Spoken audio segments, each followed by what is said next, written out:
BRS sport চ্যানেলে আবারও নতুন আপডেট আপনাদের সামনে নিয়ে এসেছি।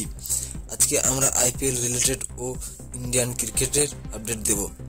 তাহলে বেশি না দেরি করে শুরু করছি। আজকের প্রথম আপডেট হলো আইপিএল 2026 মিনি অকশনে শুরু হওয়ার আগেই পাঞ্জাব কিংস শিবির থেকে আসছে বড় আপডেট যে অস্ট্রেলিয়ান অলরাউন্ডার গ্লেন ম্যাক্সওয়েলকে রিলিজ করার সিদ্ধান্ত নিয়েছে তারা।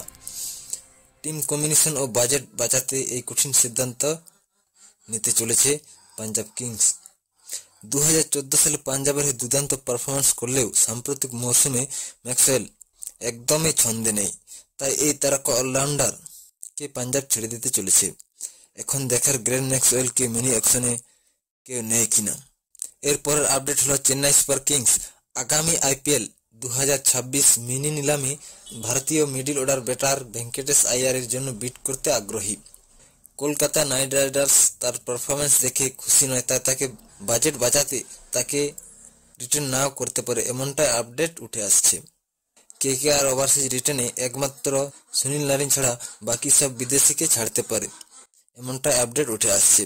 তারপরের আপডেট হলো গুজরাট টাইটান্স আইপিএল 2026 মনে অকশনের আগে তাদের আফগান স্পিনার রশিদ খানকে রিলিজ করবে বলে জানা গেছে। রশিদ খান দুটো মৌসুম ধরে আশানুরূপ পারফর্ম করতে পারেনি, তাই বাজেট বাঁচাতে তাকে নিলামে কিনতে চায়, এমনটা আপডেট আসছে। এটি হলে নিলামে রশিদ কিনে বড় প্রতিযোগিতা দেখা যাবে টিমের মধ্যে। তারপরের আপডেটটি হলো ভারতের নতুন ট্রেনিং কিট প্রকাশ করা হয়েছে। নতুন কিটে দেখা গেছে ভারতীয় ক্রিকেটারদের, যেখানে অ্যাপোলো টায়ার্স মূল স্পন্সর হিসেবে রয়েছে, স্ক্রিনে দেখে নাও। এরপরের আপডেট যদি বলি তাহলে ভারতীয় ব্যাটার শ্রেয়স আইয়ার দক্ষিণ আফ্রিকার বিপক্ষে খেলবে না, এমনটাই আপডেট পাওয়া গেছে।